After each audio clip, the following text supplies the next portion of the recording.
Lumapit ka sa camera. Alam mo,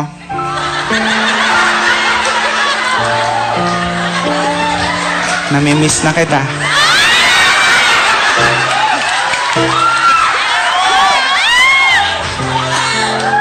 Naalala ko yung ginagawa. Hindi,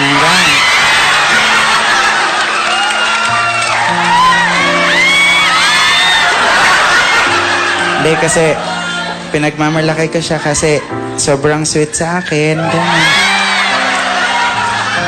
Katunayan nga, sobrang sweet. Bago kami matulog, nilalagyan niya ako ng plastic bag sa ulo. Ganun. Pag hindi na ako makahinga, tatanggalin niya. Sabi niya sa akin, I love you.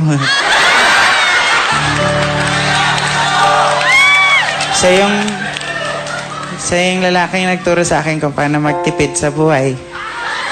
Katunayan, pagkakain kami, ang ulam niya, pork chop, ganun. Sa akin, ketchup.